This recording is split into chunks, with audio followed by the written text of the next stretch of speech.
So continuing on the little chat we're having about changing direction and breaking the chains of the past or breaking habits, people actually made valid points about saying it's not that easy.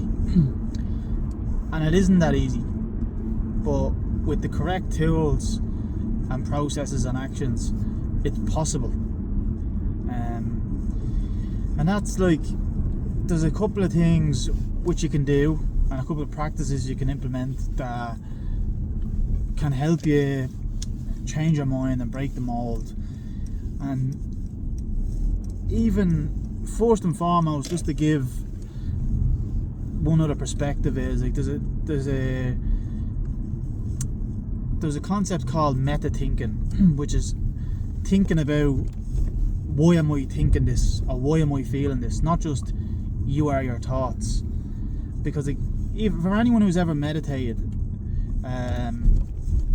meditation is sitting there and observing the thoughts that come up and eventually understanding that I am not the thinker, I am the person behind the thinking. Because your mind has been coined as the ultimate deception machine, which it is. And you need to first of all think about, why am I thinking what I'm thinking? Because the reason I'm kind of saying this is people who are stuck in these modes and reacting to things this way and stuck in these habits or getting angry or sad about stuff, they're normally, it's like if some of you ever get angry, before you know the anger, because the anger works very fast, it comes up on you and you're just angry, and then after that you calm down and saying, why was I angry? You're really angry because this, it could be dissociation, you could be actually telling someone you hate them and it's not, it's because you're angry that something else didn't go your way, so you're taking it out on someone else. And that's the type of thing, it's understanding, why am I really angry, why am I really sad, why am I really addicted to this? And a lot of that stuff is normally behind what we'd call meta thinking, which is like, why is it really happening? Or ask yourself, why am I thinking that thought, rather than just being the thought. Like another saying is, when they actually talk about sadness, it said that like, what, sadness is on me, not I am sad. And that's the really intricate separation that people are kind of caught in. They are sad. No, sadness is on you, and that's all. It was the Irish way of saying, was describing what Buddhist meditation is, or any meditation. It's separating yourself from thought and being in the now, which is separate from thought. That's kind of getting into the weeds of stuff that some people at this stage might want to hear, and might want to begin to separate themselves from bad habits, and that can be done through meditation. So if you don't meditate, you will soon see when you meditate, your thoughts are going 90, it's dragging you off, you're thinking about this, you're thinking about that. The meditation is simply just sit. So sit down and breathe, and that is it.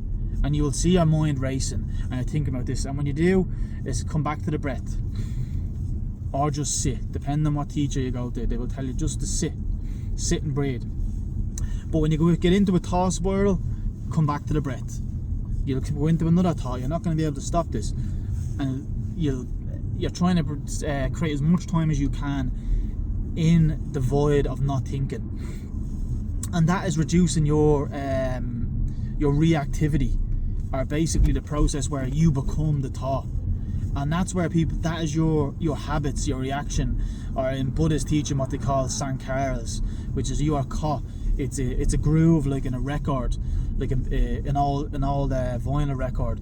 These grooves are built up in your brain, and you are just falling into them grooves all the time, into the sankharas. And through the Buddhist meditation, the sankharas get less and less deep. So, and then until eventually they're eradicated, which is a really hard process. But that's kind of just to give it an idea of like, you are not sad. Sadness is on you. You are not your thoughts. You are thinking thoughts. And meditation is the key to creating that separation for someone who feels like the things I'm saying about making a change, becoming someone new, is really hard. Another practical action to take is meta-thinking and meditation. And a lot of time people can't even meta-think, so maybe it's the other way around. Meditate, observe the thoughts, and then ask yourself, why am I thinking what I'm thinking?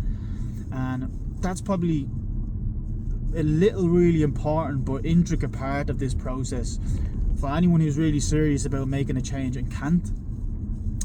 Come back to mindfulness and go and meditate and just observe. Any meditation teacher will tell you 10 times better than what I will.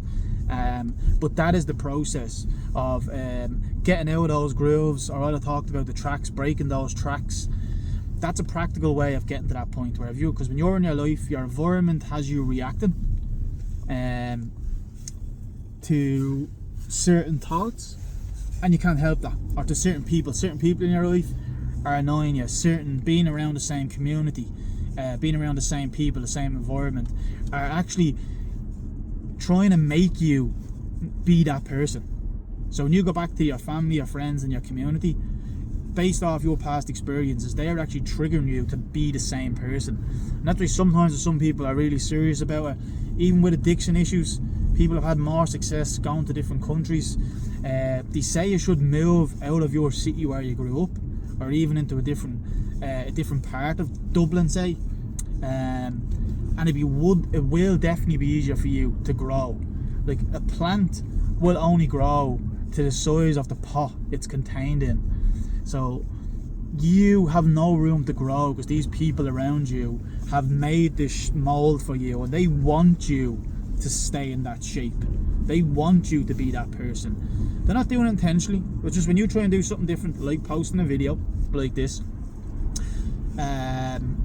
if people would say, oh, why are you doing that? What's that about? Or if you want to go, I'm not going to drink anymore, I'm not going to do this anymore. The people, places and things around you are going to be actually working against you to keep you as that person, because that's what they're used to. That's what makes them feel safe. You might be pointing out their faults and all these things. So there's a lot of other stuff, the other factors as well, which I'll probably talk about next. But the first of all, as you don't already, there's a good app called Insight Timer. It's free. Add the widget onto your home screen. The widget will tell you how many days you have been meditating in a row. Try and meditate every day for 5 minutes. There's loads of meditations in there, and that will create separation and help you become the observer of your thoughts, not the victim of your thoughts. If you are sad, sadness is on you. You are not sadness. Or addiction is on you. You are not addicted. So you need to. And normally addiction isn't just addiction, it's based in emotion, which a lot of people know. So probably get meditating, and that's probably the one little message for today.